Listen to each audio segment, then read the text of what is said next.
जय श्रीराम. शुका सारिखे पूर्ण वैराग्य ज्याचे, वसिष्ठा परी ज्ञान योगेश्वराचे. कवी वाल्मिका सारिखा मान्य ऐसा, नमस्कार माझा सद्गुरु रामदासा. महारुद्र जे मारुती रामदास, कली माजिते जाहले रामदास. जना उद्धराया पुन्हा प्राप्त होती, नमस्कार त्या ब्रह्मचैतन्य मूर्ती. जयाचा जनी जन्मनामार्थ झाला, जयाने सदा वासनामात केला. जयांच्या मुखी सर्वदा नाम कीर्ती, नमस्कार त्या ब्रह्मचैतन्य मूर्ती. सद्गुरुनाथ महाराज की जय. जय जय रघुवीर समर्थ, श्रीराम समर्थ. जय श्रीराम. सगळ्यांना माझा नमस्कार. आपण मनोबोध अर्थात मनाचे श्लोक जे समर्थांनी रचलेले आहेत त्यावर आपण निरूपण सेवा आपली घडत आहे त्यांच्याच कृपेने. आपण अभ्यास करतोय त्याचा आणि रोज आपण एकीकडे नामस्मरण करतोय, दुसरीकडे आपण तत्वज्ञानाचा अभ्यास, या दोन्ही गोष्टी आपण करतोय. असं करत जेव्हा जातो तेव्हा साधनेला एक प्रकारची बळकटी येते. म्हणजे आपण साधन का करतोय, त्याच्या मागे संत भूमिका काय आहे हे त्यांच्या तत्वज्ञानातून आपल्याला समजतं. आणि आपण एकीकडे कसं वागायचं आहे, कशा पद्धतीने आपल्या मनाची भूमिका ठेवायची आहे, आपलं आचरण कसं असायला हवंय, हे संत सांगत असतात आपल्याला. त्यामुळे एकीकडे आपल्याला अनुसंधान ठेवायचं आहे आणि दुसरीकडे आपल्याला आचरण शुद्धी पण गाठायची आहे. आणि ही संतांची कळकळ असते, ही संतांची भूमिका असते. आज आपण जो तिसरा श्लोक पाहणार आहोत त्यामध्ये समर्थांनी हेच सांगितलेलं आहे. म्हणजे दुसऱ्या श्लोकामध्ये आपण बघितलं की त्यांनी भक्तिपंथ आचरा असं आपल्याला सांगितलं. तर तो भक्तिपंथ कसा आहे, तो कसा त्याचं आचरण करायचं, हे समर्थ आपल्याला या श्लोकामध्ये सांगतात. आपण श्लोक बघूया हा काय आहे ते. प्रभाते मनी राम चिंतित जावा, पुढे वैखरी राम आधी वदावा. सदाचार हा थोर सांडून येतो, जनी तोचितो मानवी धन्य होतो. जय जय रघुवीर समर्थ, श्रीराम समर्थ. काय सांगते समर्थ माऊली आपल्याला की प्रभाते मनी राम चिंतित जावा, पुढे वैखरी राम आधी वदावा. सदाचार हा थोर सांडून येतो, जनी तोचितो मानवी धन्य होतो. म्हणजे भक्तिपंथ आचरायला सांगितलेलं आहे. तो कसा आचरायचा हे समर्थ आपल्याला पुढच्या श्लोकामध्ये सांगतात. आपण अगदी पहिल्यांदा त्याचा शब्दार्थ बघूया. प्रभाते, प्रभाते म्हणजे काय, तर पहाटेची वेळ, म्हणजे सूर्योदय व्हायच्या आधीची वेळ. बघा, नीट लक्षात घ्या, आपल्याला संतांनी कधी नामस्मरण करायला सांगितलंय, तर पहाटेच्या वेळी, म्हणजे सूर्योदय व्हायच्या आधी. आपण हळूहळू सगळ्याचा अर्थ बघणार आहोत. पुढे काय, राम चिंतित जावा. हा राम म्हणजे भगवंत आहे, परमेश्वर आहे, समर्थांचा राम आहे. त्या भगवंताचं नाम तुम्ही पहाटेच्या वेळी घ्या असं समर्थ सांगतायत.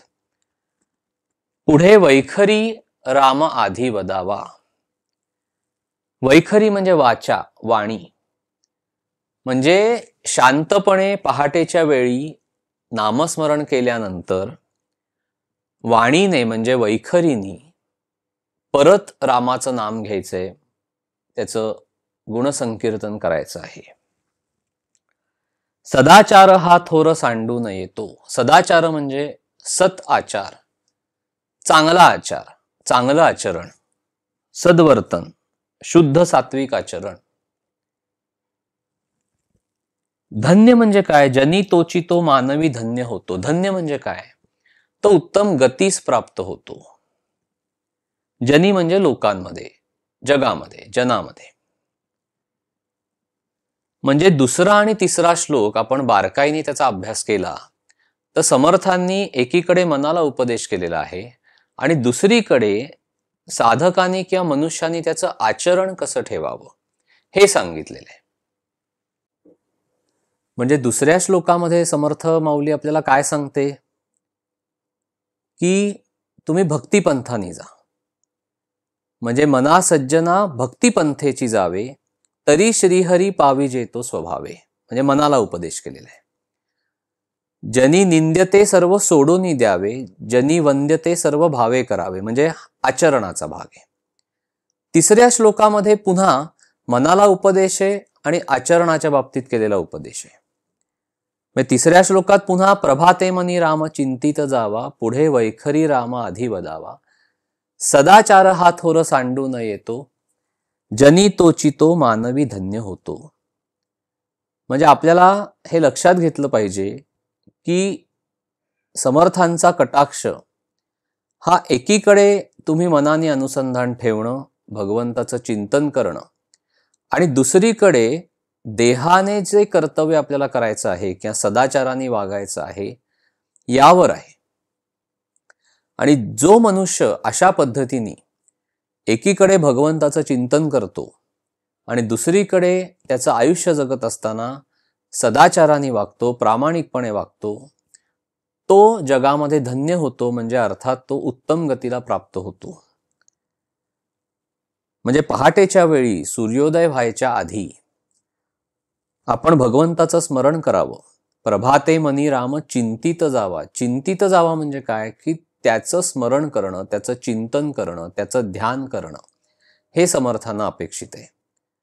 पुढे ते काय सांगतात की भगवंताचं चिंतन झाल्यानंतर वैखरीनी म्हणजे वाचेनी, वाणीने त्याचं नाव घ्यायचंय. म्हणजे त्याचं भजन करायचं आहे, त्याचं कीर्तन करायचंय, त्याच्या गुणांचं संकीर्तन करायचं आहे. थोर असे सदाचरण मनुष्याने कधी सोडू नये.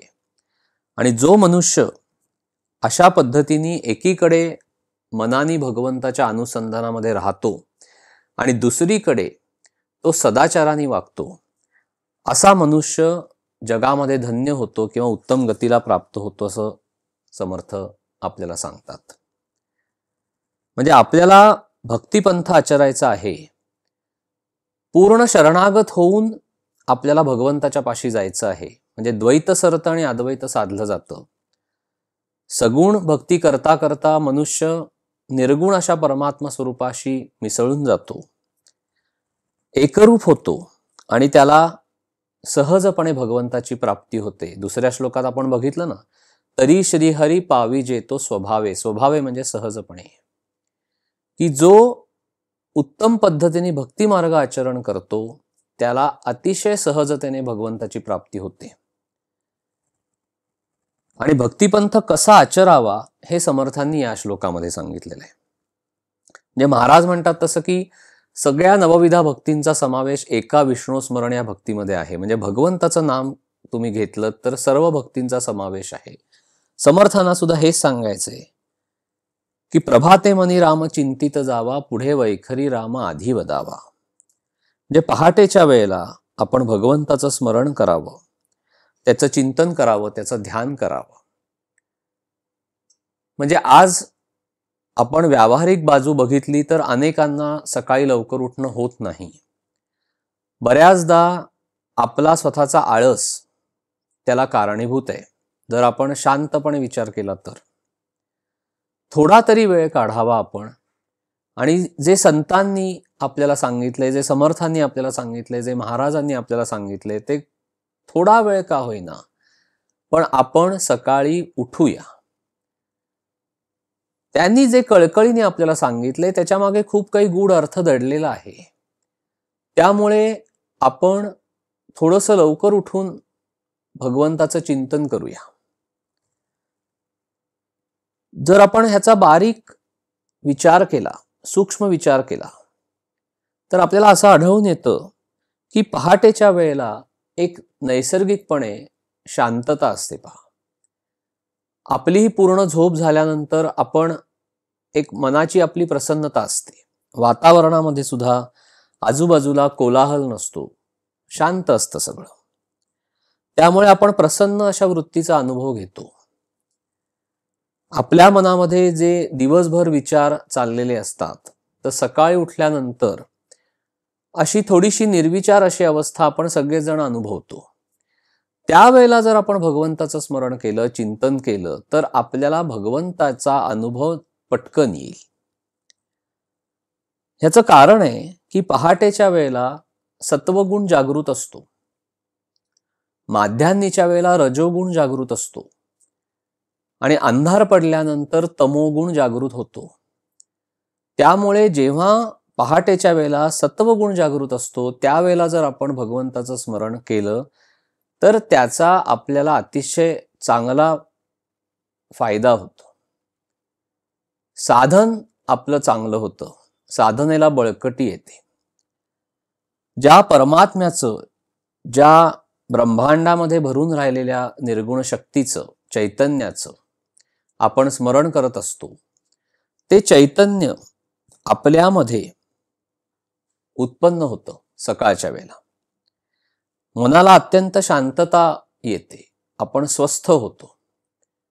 बैठक घालून बसलं पाहिजे. आपण बऱ्याचदा असा विचार करतो की दिवसभर माझं नामस्मरण एकीकडे चालूच असतं, जाता येता चालू असतं, मनातल्या मनात चालू असतं. हे सगळं ठीक आहे, नामाचा अनुभव येणारच तुम्हाला, तो विषय नाहीये. पण सगळे संत काय सांगतायत ह्याचा आपण अगदी बारकाईने विचार करायला पाहिजे, सूक्ष्मपणे विचार करायला पाहिजे. सगळेजण सांगतायत की तुम्ही पहिलं सकाळी उठा. तुम्ही सकाळी उठून शांतपणे बैठक घालून, डोळे मिटून ध्यान केल्याशिवाय आणि भगवंताचं चिंतन केल्याशिवाय तुम्हाला तो उपासना मार्ग खऱ्या अर्थाने कळणार नाही. हे साधन काय आहे, साधन मार्ग काय आहे हे लक्षात येणार नाही. आपल्याला स्वस्थतेकडे जायचंय, आपल्याला शांततेकडे जायचंय, आपल्याला शुद्धतेकडे जायचंय. त्यामुळे आपल्याला मनाने शांत व्हायला ही वेळ फार उपयोगी पडते, पहाटेची. म्हणून प्रभाते मनी राम चिंतित जावा. एकेका शब्दाला गूढ अर्थ आहे. पहाटेच्या वेळेला सूर्योदय व्हायच्या आधी उठायचंय. बऱ्याचदा आपण सूर्योदय झाल्यानंतर उठतो, पण संत काय सांगतायत आपल्याला, समर्थ काय सांगतायत, आधी उठा, पहाटेच्या वेळेला उठा, बैठक घाला, बसा, ध्यान करा, डोळे मिटा. त्याच्याशिवाय तुम्ही अंतरंगात कसे डोकवू शकणार? काय दोष आहेत, काय विकार, विषय, वासनांचा खेळ मनामध्ये चालू आहे, सगळा शांत करायचा आहे, सगळं आपल्याला शुद्ध करत न्यायचंय. कारण जेव्हा आपण सकाळच्या वेळेला ध्यान करतो, भगवंताचं चिंतन करतो, त्यावेळेला सकारात्मक विचार आपल्या मनामध्ये येत असतात. नकारात्मकता निघून जाते, आपली स्थिती प्रसन्न होते. म्हणजे जेव्हा आपण पहाटेच्या वेळेला भगवंताचं नाम घेतो, दिवसभर ती ऊर्जा पुरते आपल्याला. दिवसभर आपण प्रसन्नता अनुभवतो. आणि हा अनुभव आपण सगळेजण घेतो की जेव्हा आपल्याला पहाटे एखाद्या दिवशी काही कारणाने जर आपल्याला नामस्मरण करता आलं नाही, तर दिवसभर आपल्याला एक प्रकारची अशी मनामध्ये अस्वस्थता येते की अरे आज माझा जप झाला नाही. त्यामुळे कधी एकदा तो जप होतोय असं झालेलं असतं. अशी अवस्था यायला पाहिजे की आपल्याला बैचेनी यायला पाहिजे, आपल्याला अस्वस्थता यायला पाहिजे की अरे आज आपलं नामस्मरण राहिलं. दुसरं काही एखादी गोष्ट राहिली तरी चालेल, पण नामस्मरण राहता कामा नये. आपल्याला खूप सूक्ष्मपणे ह्या गोष्टींचा विचार करावा लागतो. म्हणजे जेव्हा पहाटेच्या वेळेला नामस्मरण करून आपल्या अंतरंगामध्ये जी चैतन्य शक्ती उत्पन्न होते, जी सकारात्मकता उत्पन्न होते, ती दिवसभर पुरते आपल्याला. आणि म्हणून समर्थ आपल्याला पहाटेच्या वेळेला भगवंताचं स्मरण ठेवायला सांगतात. महाराज सुद्धा सांगतात की पहाटे उठावे आणि भगवंताची मूर्ती डोळ्यापुढे आणावी आणि त्याचं ध्यान करावं.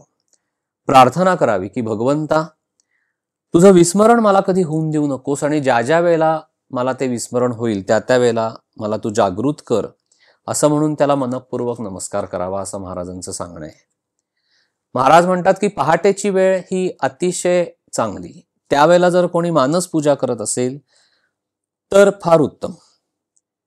महाराजांनी सांगितलंय की तुम्ही डोळे मिटा, शांत बसा, निर्गुण अशा परमात्म्याला मनाने कल्पून सगुणामध्ये आणा आणि तिथे त्याच्या सगुणाच्या पुढे, सगुण मूर्ती पुढे मनात कल्पिलेल्या आपलं चित्त स्थिर ठेवण्याचा प्रयत्न करायचा. हा अभ्यास आहे. म्हणजे आपण रोज सकाळी उठल्यानंतर आपल्याला ती एक सवय लागली पाहिजे की आपल्याला उठल्यानंतर दुसरं काहीही करायच्या आधी आपल्याला नामस्मरण करायचंय. आपण सवडीने सगळ्या गोष्टी करतो, पण नामस्मरणाच्या बाबतीमध्ये मात्र उठल्यानंतर बाकी काहीही न करता आपण पहिलं भगवंताचं नाम घ्यायला बसलं पाहिजे. महाराज सांगतात की अंतःकरणपूर्वक नाम घ्या, अति उत्कटता ठेवून नाम घ्या, एकतानता करा, स्वतःला पूर्णपणे विसरून जाऊन भगवंताचं नाम घ्या. म्हणजे प्रल्हादाने जसं नामावर प्रेम केलं तसं आपलं नामावर प्रेम बसलं पाहिजे. मग पहाटेच्या वेळेला कसं भगवंताचं स्मरण करावं, काय करायला हवं? तर सर्वप्रथम आपण उठल्यानंतर आपल्याला नाम घ्यायचंय. घरातल्या कोणाशीही न बोलता शक्यतो आपण पहिल्यांदा नामाला बसावं. घरातली सगळी मंडळी उठायच्या आधी आपण उठायचं आणि पहिल्यांदा बैठक घालायची.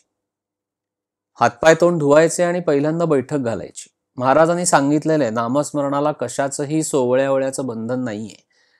त्याच्यामुळे स्नान झालं पाहिजे, पूजा झाली पाहिजे, मग मी नाम घेईन असं बंधन नाहीये. हा तुमचा विषय आहे. पण शेवटी तुम्ही अगदी हातपाय तोंड धुवून जरी नामाला बसलात तरी सुद्धा चालतं.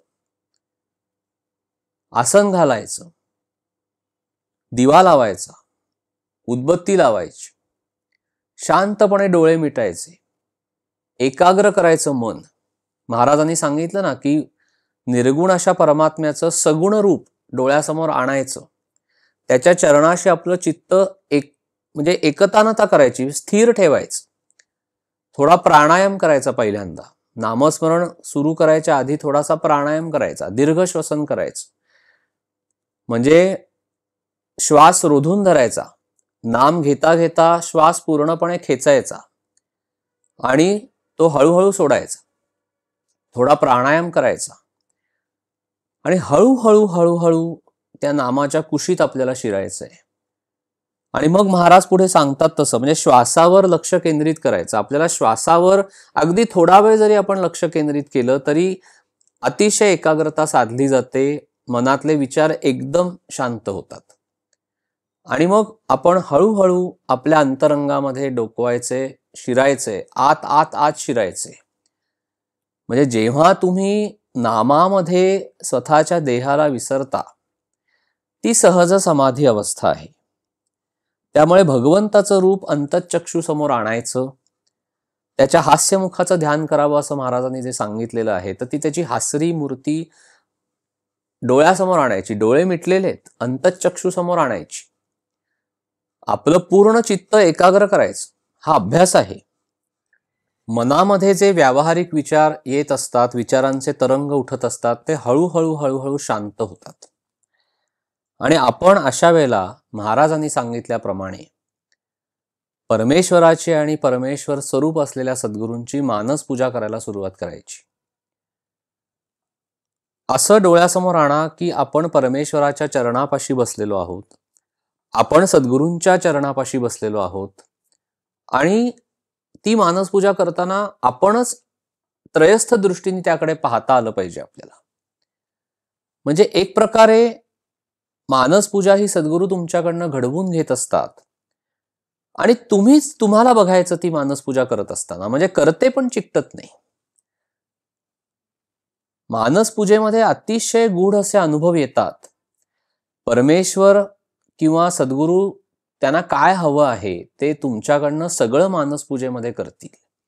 त्यामुळे जरी सुरुवातीला हळूहळू आपल्याला सगळ्या गोष्टींचे अनुभव सद्गुरू देत असतात, परमेश्वरीय शक्ती तुम्हाला देत असते. त्याच्यामुळे मानसपूजा करत असताना अशा भावाने करायची की सद्गुरूंना जे हवंय ते आपोआप घडत गेलं पाहिजे. कुठलंही करते पण, सूक्ष्म करते पण सुद्धा मानसपूजेमध्ये येऊ नये.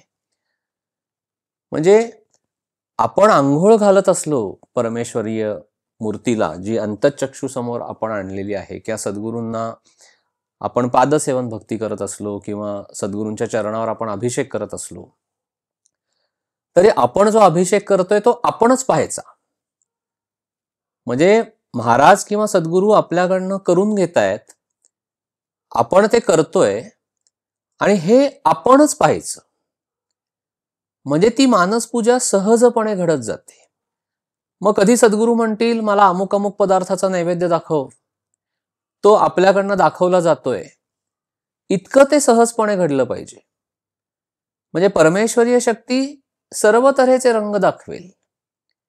कधी तुमच्याशी बोलेल, कधी तुमच्यावर बघून हसेल, कधी तुमच्यावर रागवेल, कधी तुमच्या वागण्यामध्ये काही चुकलेलं असेल तर सद्गुरू मानसपूजा चालू असताना तुम्हाला एखादी गोष्ट विचारतील, किंवा तुमच्याकडे काही वेळेला रागाने पाहतील, काही वेळेला आपल्याला त्याची जाणीव करून देतील की आपलं काहीतरी वागायला चुकतंय, संवाद साधतील. सगळ्या गोष्टींना आपण सन्मुख असलं पाहिजे. आणि हे जे सगळं चाललंय हे आपणच सूक्ष्मामध्ये बघायचं आपल्यालाच. म्हणजे ती मानसपूजा अशा पद्धतीने घडत गेली पाहिजे. हे सगळं होत असताना आपल्याला देहाचं विस्मरण होतं. भगवंताचं स्मरण आणि देहाचं विस्मरण म्हणजे समाधी अवस्था आहे. कारण आपण सगळं विसरून जातो. आपल्याला देहाचं भान राहत नाही, आपल्याला वेळेचं भान राहत नाही. महाराज किंवा सद्गुरू जेवढा वेळ मानसपूजा घडवायची तेवढा वेळ ती घडत जाते. मग छान सगळं झाल्यानंतर आपण भानावर येतो. एकीकडे आपला नामजप चालूच असतो, एकीकडे नामस्मरण चालूच असतं. आणि शक्यतो आपण सकाळी उठल्यानंतर नामस्मरण करण्याची एक वेळ ठरवून घ्यावी. आपली बैठक असावी. आपण जर जपाची माळ वापरत असू तर ती आपली स्वतंत्र असावी. आणि ठरलेल्या वेळी, ठरलेल्या ठिकाणी आपण तिथे हजर पाहिजे. 5-10 मिनिटं मागे पुढे आपण समजू शकतो. पण आज सकाळी 5ला उठून जाग आली म्हणून उठलो आणि जपाला सुरुवात केली, मग उद्या मला जागच आली नाही, माझा जपच झाला नाही, मग 2-3 दिवस माझा जपच झाला नाही, मग परत मला असं वाटलं की नाही आपल्याला जप करायला पाहिजे, आपला जप कमी पडतोय, आपलं नाम कमी पडतंय, हे सगळं मनामध्ये येत असतं. ही हेळसांड आहे एक प्रकारची. त्यामुळे आपली वेळ ठरलेली पाहिजे. थोडं मागे पुढे होणार नैसर्गिकरित्या, पण साधारण त्यावेळेला आपण बैठक घालून महाराजांच्या पुढे, समर्थांच्या पुढे, सद्गुरूंच्या पुढे बसलं पाहिजे. कारण त्यावेळेला ते आपली वाट बघत असतात. ती ठराविक वेळ निघून गेली की ते तत्व पण निघून जातं. ते थोडा वेळ तुमची वाट पाहिल, पण तुम्ही दिसत नाहीये म्हणल्यानंतर ते सूक्ष्मातनं तुम्हाला पाहतंय. तुम्ही तिथे जागेवर नाहीये म्हणल्यानंतर थोडा वेळ वाट पाहतील आणि निघून जातील. मग आपल्या हातामध्ये काय राहिलं, काय मिळवलं आपण? त्यामुळे मानसपूजा, नामस्मरण ह्या सगळ्या गोष्टी ठरलेल्या वेळेला, ठरलेल्या ठिकाणी व्हायला पाहिजेत. असं करता करता आपण जेव्हा अंतरंगामध्ये ते नाम शिरतं, आपण डोकावतो, मन शुद्ध व्हायला लागतं. कारण नाम त्याचं काम करायला सुरुवात करतं.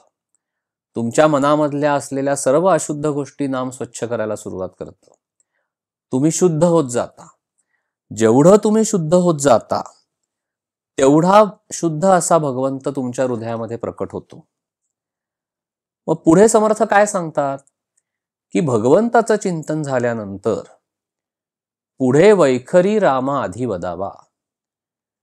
म्हणजे मनाने सूक्ष्मामध्ये जाऊन, मनाच्या अंतरंगाच्या पातळीवर जाऊन जेव्हा तुम्ही भगवंताचं स्मरण करता, ध्यान करता, चिंतन करता, म्हणजे तुमचा एक ठराविक वेळ तुमचं शांतपणे डोळे मिटून मनातल्या मनात नामस्मरण झालं की पुढे वैखरी राम आधी वदावा, म्हणजे वैखरीनी म्हणजे वाचेनी, वाणीने त्याचं नाव घ्यायचं आहे, अर्थात त्याचं भजन कीर्तन करायचंय असं समर्थांना सुचवायचंय.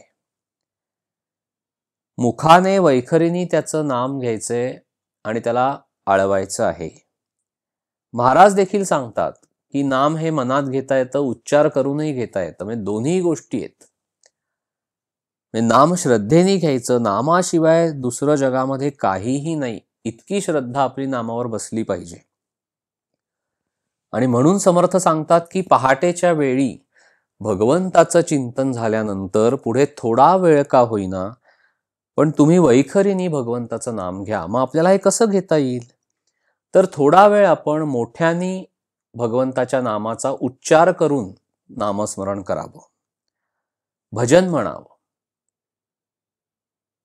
परमपूज्य कलावती आईंची भजनं अतिशय सुंदर आहेत, आपण त्याचा अभ्यास करावा. अतिशय सुंदर आईंनी भजनं केलेली आहेत. आपण भजन म्हणावं, संकीर्तन करावं. काय होतं? वाचा शुद्ध होते, वाणी शुद्ध होते, आपला भाव जागृत होतो. जेव्हा वैखरीने आपण भगवंताचं नाम घेतो, भजन करतो, त्याचं संकीर्तन करतो, त्यावेळेला ती शुद्ध पवित्र अशी स्पंदनं आपल्या वातावरणामध्ये तरंग रूपाने प्रकाशित होतात, परावर्तित होतात आणि संपूर्ण वातावरण पवित्र होत जातं. शुद्ध तरंगांची निर्मिती होते, जे कीर्तन भक्ती होते. आणि जेव्हा आपण भगवंताचं नाम घेतो, त्याच्या गुणांचं, लीलांचं संकीर्तन करतो, भजन म्हणतो, काय होतं तेच आपण ऐकतो, तर ती श्रवण भक्ती सुद्धा होते. म्हणजे सगळ्या भक्ती साधल्या जातात, वाचा शुद्धी होते, वाणी पवित्र होते. म्हणजे ज्या वाणीने आपण भगवंताचं नाम घेतो, भगवंत स्वरूप असलेल्या सद्गुरूंचं नाम घेतो, भजन करतो, स्तोत्र म्हणतो, अशा पद्धतीने निष्काम दंभविरहित भक्ती करतो, स्तुती गातो, ती वाणी पवित्र बनते, शुद्ध बनते, पावन होते. आपलं अंतरंग सुधारतं. पापकर्मातनं उत्पन्न झालेला जो कर्मविपाक आहे तो नष्ट व्हायला सुरुवात होते आणि वातावरण मंगलमय होतं. म्हणून समर्थ सांगतात की मनाने भगवंताचं चिंतन केल्यानंतर थोडा वेळ का होईना आपण वैखरीने म्हणजे मोठ्याने उच्चार करून भगवंताचं नाम घ्या. पुढे समर्थ काय सांगतात? म्हणजे आता एकदा मनाला उपदेश केला की कशा पद्धतीने साधन करायचं हे मनाला सांगितलं. पुढे आचरणाच्या विषयी सांगतात की सदाचार हा थोर सांडून येतो, जनी तोचितो मानवी धन्य होतो. आता देहानी कसं वागायचंय हा उपदेश आहे, मनाने अनुसंधान ठेवायचं. महाराजांचं जे तत्वज्ञान आहे की मनाने एकीकडे अनुसंधान ठेवा आणि देहाने अतिशय उत्तम पद्धतीने कर्तव्य करा.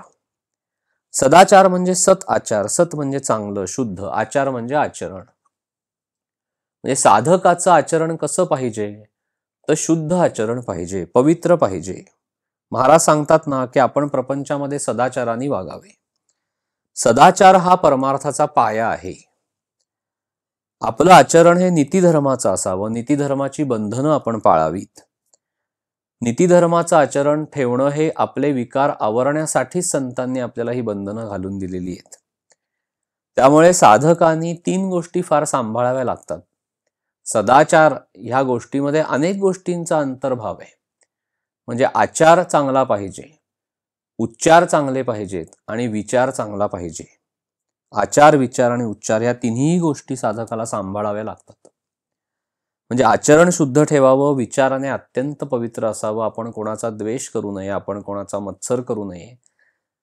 आपल्या मनामध्ये काही व्यावहारिक कारणाने दुसऱ्याविषयी द्वेष किंवा मत्सर, राग उत्पन्न जरी झाला तरी अशा वेळेला भगवंताचं स्मरण करून, सद्गुरूंचं स्मरण करून त्यांना प्रार्थना करावी की माझ्या मनातनं ही अशुद्ध भावना तुम्ही घालवून टाका. ठीक आहे, एखाद्याला मला कोणाशी नीट संवाद साधता येणार नाही किंवा मला त्याच्याशी बोलता येणार नाही, काही व्यावहारिक कारणांनी आपल्यामध्ये एक प्रकारची कटुता उत्पन्न होते. पण निदान त्या व्यक्तीविषयी माझ्या मनामध्ये कुठलाही द्वेष असू नये, मला कोणाचीही असूया वाटू नये, मला कोणाचाही मत्सर वाटू नये. इतकं जरी झालं तरी सुद्धा खूप साधल्यासारखं आहे. आपण दुसऱ्याचं अहित चिंतू नये. उच्चार आपल्याला फार सांभाळावे लागतात. हा सगळा सदाचाराच्या खाली येणारा भाग आहे. अतिशय उच्चार सांभाळावे लागतात.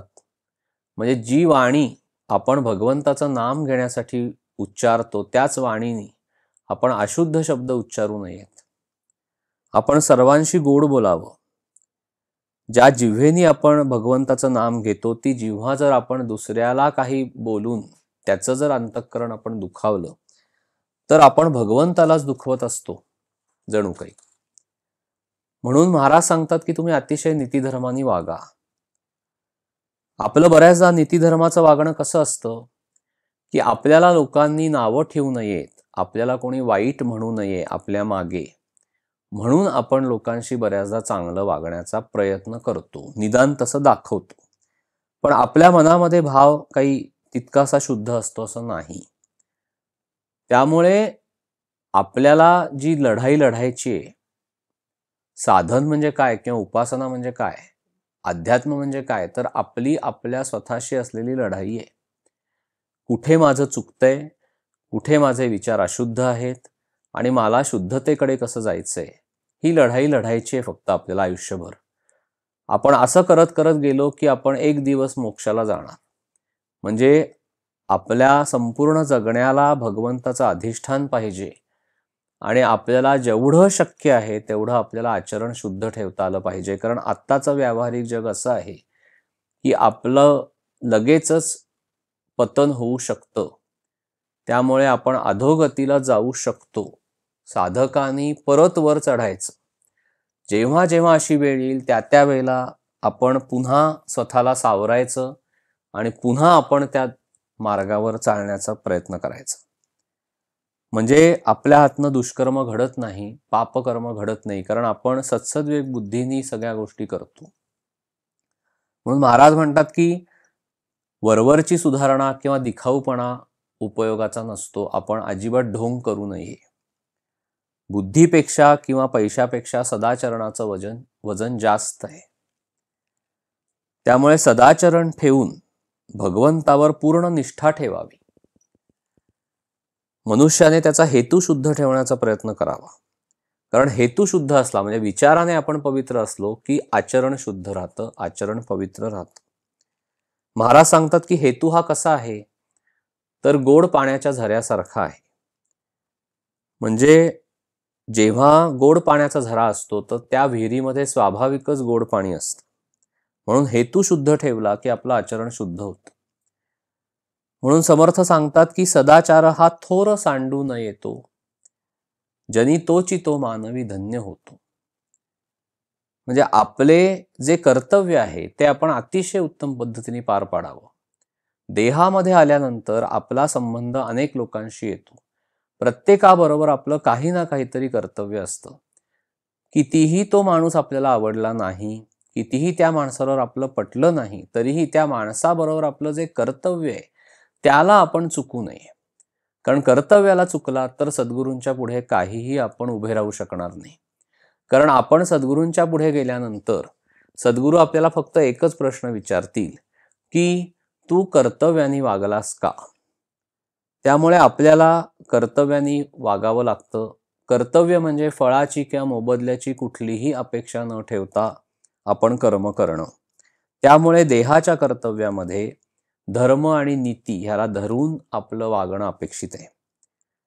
देहाचं कर्तव्य म्हणजे सदाचरण आहे.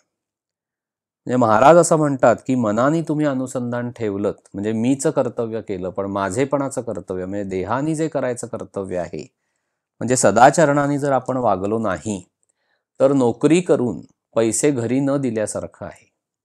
त्यामुळे आपल्याला दोन्ही गोष्टी करायच्या आहेत. एक मनाने अनुसंधान ठेवणं आणि सदाचार सांभाळणं. महाराज म्हणतात ना की असावे शुद्ध आचरण, त्यात भगवंताचे स्मरण, कर्तव्याची ठेवावी जागृती, त्यात भगवंताची राखावी स्मृती.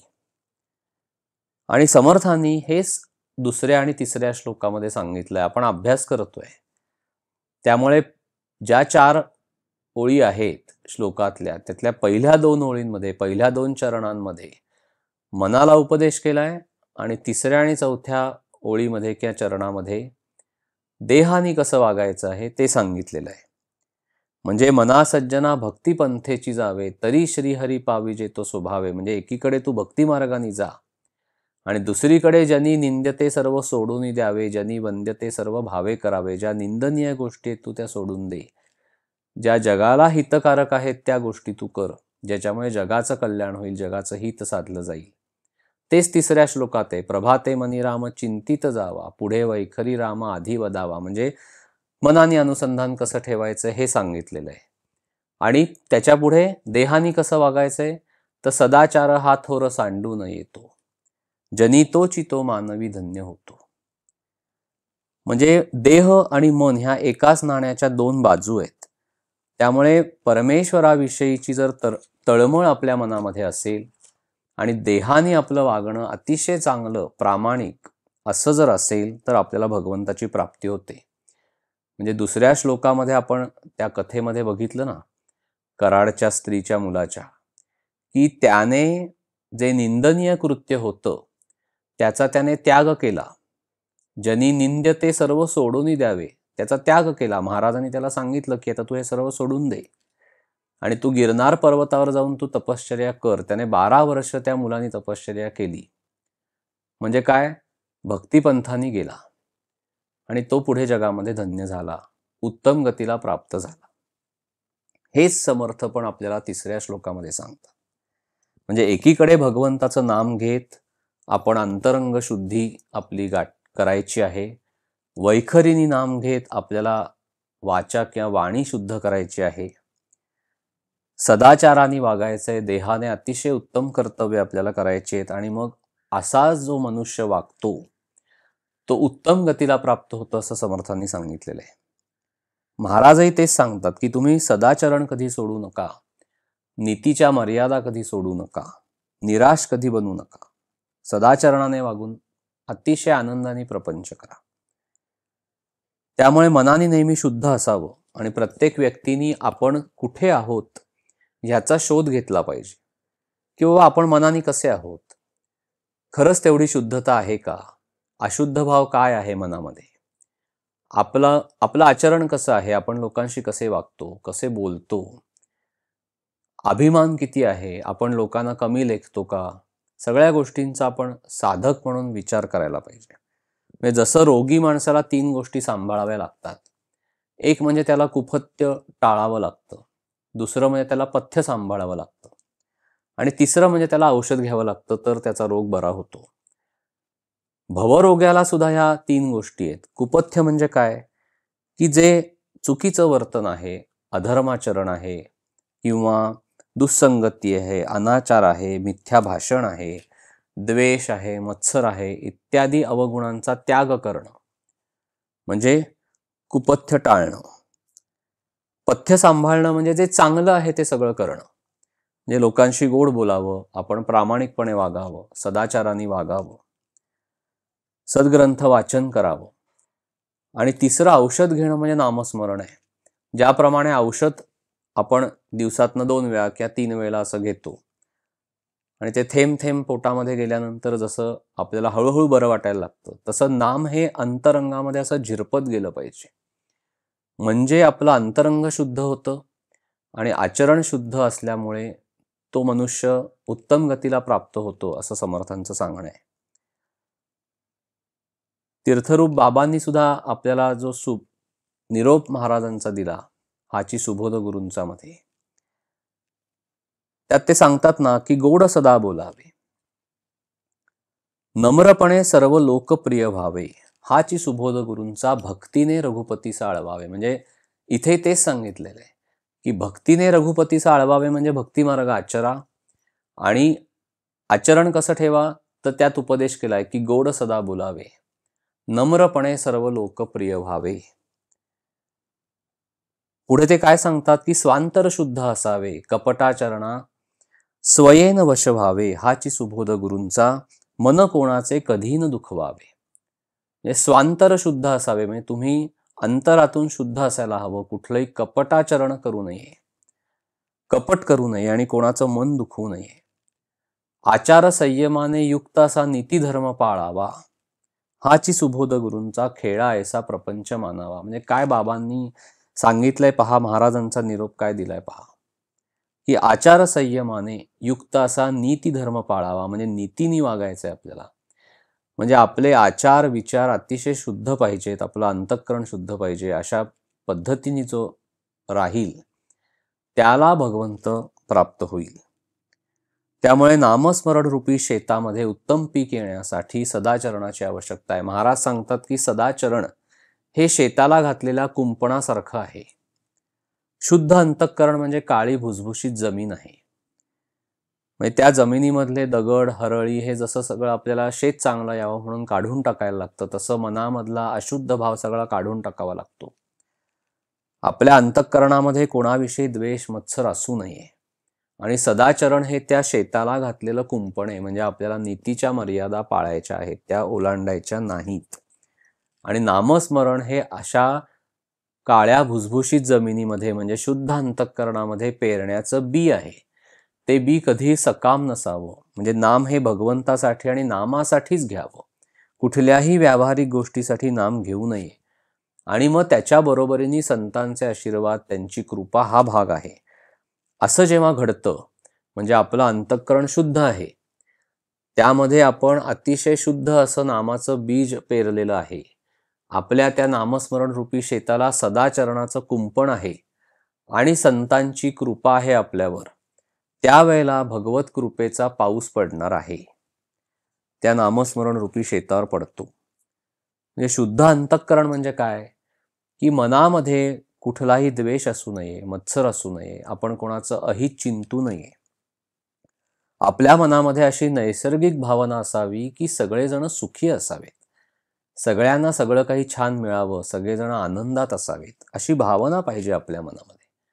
बऱ्याचदा आपण फक्त आपल्या स्वतःपुरता विचार करतो, आपल्या फार फार तर कुटुंबापुरता विचार करतो, की मी सुखी असायला हवं, माझ्या कुटुंबामध्ये सगळं व्यवस्थित चालायला हवं. पण आपली भूमिका ही आपण संतांच्या भावनेतनं बघितली तर संत असं म्हणतात की हे परमेश्वरा, तू संपूर्ण जगाला सुखी कर. ह्या जगामध्ये जो कोणी प्राणी मात्र आहे, तुझ्याच इच्छेने तो तिथे जन्माला आलेला आहे, त्या सगळ्यांचं तू भलं कर, अतिशय उत्तम त्यांना ठेव, अशी भूमिका पाहिजे. म्हणजे आपल्या अंतःकरणामध्ये कुठलीही अशुद्धता नसावी, अभिमान नसावा, द्वेष मत्सर असू नये. म्हणजे ही शुद्ध अंतःकरणाची गोष्ट आहे. सदाचरण म्हणजे आपला प्रामाणिकपणे आपण वागलं पाहिजे. आपलं आचरण हे धार्मिक पाहिजे. धर्माची बंधनं, नीतीची बंधनं आपण पाळली पाहिजेत. मग नामस्मरण आहे. नामस्मरण म्हणजे भगवंताचं अनुसंधान, की आपल्याला भगवंत स्वरूप असलेल्या सद्गुरूंचा कधीही विसर पडू नये. आणि चौथी गोष्ट म्हणजे सद्गुरु कृपा, म्हणजे गुरु आज्ञा प्रमाण. म्हणजे जेव्हा अंतःकरण शुद्ध असतं, आचरण शुद्ध असतं, आपल्या हातनं नामस्मरण घडत असतं, आणि हे सगळं करता करता एक दिवस असा येतो की त्या सद्गुरूंची कृपा आपल्यावर होते आणि ह्या सगळ्या गोष्टी घडल्या तर भगवत कृपेचा अनुभव आपल्याला येतो. आणि हे सूत्र समर्थ सांगतात की तरी श्री हरी पाविजे तो स्वभावे. असं जर आपण करत गेलो तर सहजतेने भगवंताची प्राप्ती होते. आणि म्हणून आपण सगळ्यांवर निस्वार्थ बुद्धीने प्रेम करावं. आपला जो स्वभाव आहे त्याचं आपण निरीक्षण करायला पाहिजे की काय होतंय नक्की अंतरंगामध्ये. जोपर्यंत आपल्या अंतरंगामध्ये अवगुण आहेत तोपर्यंत आपली प्रगती होणं कठीण आहे. त्यामुळे आपल्याला आपलं अंतःकरण दुर्गुणांपासून स्वच्छ करावं लागतं. आपल्याला आपल्या स्वतःपासून सुरुवात करावी लागते. आपण बऱ्याचदा दुसऱ्याची निंदा करतो, दुसरा माणूस कसा चुकीचं वागतोय हे आपण सतत बोलत असतो किंवा मनातल्या मनात त्याचा विचार करत असतो. पण आपण कुठे चुकीचं वागतोय का? आपण अभिमानाने वागतोय का? आपण कधी दुसऱ्याचं मन दुखावलं जातंय का आपल्याकडनं? आपण दुसऱ्याला कमी लेखतोय का? आपल्या मनामध्ये द्वेष भावना उत्पन्न होतीये का? आपल्या मनामध्ये मत्सर उत्पन्न होतोय का? आपल्या मनामध्ये लोभ उत्पन्न होतोय का? आपल्या मनामध्ये म्हणजे मोह, ह्या सगळ्या गोष्टी उत्पन्न होत आहेत का? हे सगळं आपल्याला बघायला लागतं. जेव्हा आपण अतिशय उत्कटतेने नाम घेऊन आपल्या मनाची शुद्धता आपण सांभाळू शकू, तर तेव्हा त्या शुद्ध मनामध्येच भगवंत प्रकट होईल, कारण तो शुद्ध आहे पूर्णपणे. सद्गुरु तत्व पूर्ण शुद्ध आहे. त्यामुळे जिथे अशुद्धता आहे तिथे भगवंत येणार नाही. जिथे अशुद्धता आहे तिथे सद्गुरु तत्व येत नाही. आज जर आपण स्वतःच्या अंतरंगामध्ये डोकून बघितलं तर आपल्या अंतःकरणामध्ये निंदेची घाण आहे. म्हणजे आपल्या विहिरीमध्ये खारट पाणी आहे असं महाराज सांगतात. मग जर आपल्याला वरचं आपण खारट पाणी काढून टाकलं आणि अजून थोडी विहीर खणली तर कदाचित गोड पाण्याचा झरा लागू शकतो.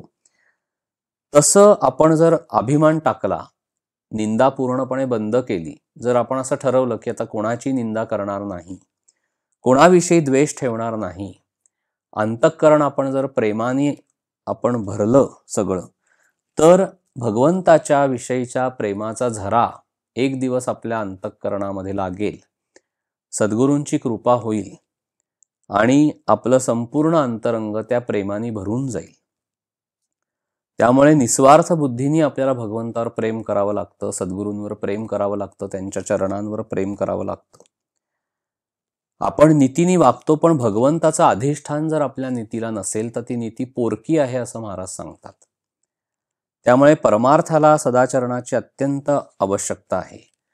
जो मनुष्य मनाने भगवंताचा अनुसंधान ठेवतो आणि सदाचाराने वागतो, त्या मनुष्याला उत्तम गती प्राप्त होते. आपल्या सगळ्यांना वाल्याकोळ्याची गोष्ट माहिती आहे. तो दरोडेखोर होता. जंगलामधनं जाणाऱ्या येणाऱ्या सर्व वाटसरूंना तो लुटत असे.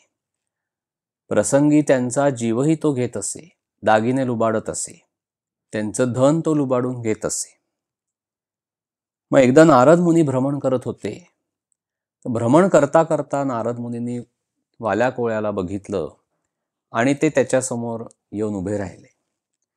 त्यांनी वाल्याकोळ्याला विचारलं की तू हे सगळं पापकर्म का करत आहेस? का तू लोकांना लुबाडतोस? का तू लोकांचे जीव घेतोयस? तर वाल्याकोळी नारद मुनींना म्हणतो की मी हे माझ्या बायको मुलांसाठी करतो. ते सुखी राहावेत अशी माझी इच्छा आहे, म्हणून मी हे करतो. नारद मुनी त्याला सांगतात की तुझ्या बायको मुलांसाठी हे सगळं करतोयस, तू त्यांना फक्त जाऊन विचार की जे पापकर्म मी करून तुम्हाला सुखी ठेवतोय, त्या पापकर्मामध्ये तुम्ही माझे वाटेकरी व्हाल का? तुम्ही भागीदार व्हाल का? असं फक्त तू जाऊन विचार. वाल्याकोळी म्हणतो ठीक आहे. म्हणून तो बायकोला आणि मुलांना विचारतो की इतके दिवस मी तुम्हाला सुखी ठेवण्यासाठी येणाऱ्या जाणाऱ्या वाटसरूंना मी लुबाडतोय, त्यांचं धन लुबाडतोय, प्रसंगी त्यांचा जीवही घेतोय, तर हे जे काही पापकर्म माझ्या हातनं घडतंय, तर तुम्ही त्यात वाटा घेणार का? भागीदार होणार का? तर बायको मुलं म्हणतात की आम्ही काही त्या पापाचे वाटेकरी होणार नाही.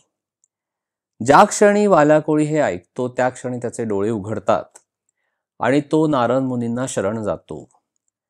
नारद मुनी त्याला सांगतात की तुला आता जर तुझ्या कर्माचा पश्चाताप होत असेल तर हे सगळं पापकर्म केवळ एका राम नामाने नष्ट होईल, जळून जाईल. तर तू आता राम नाम घ्यायला सुरुवात कर. तू आता एका जागी शांतपणे बस, डोळे मीट आणि तू फक्त राम नामाचा जप कर.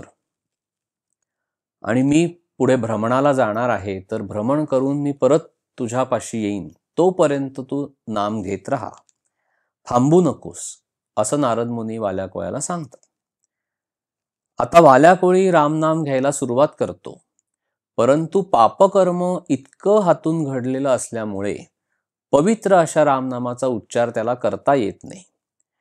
मग त्यावेळेला नारद मुनी त्याला काय सांगतात की तू मरा मरा मरा असं म्हण, म्हणजे आपोआप राम राम राम असं म्हटलं जाईल. वर्षामागून वर्ष जातात, वाल्या कोळी रामनाम घेत राहतो. शेवटी मुंग्यांचं वारूळ त्याच्या भोवती तयार होतं, तरीही तो त्याच्या ध्यानामध्ये मग्न असतो.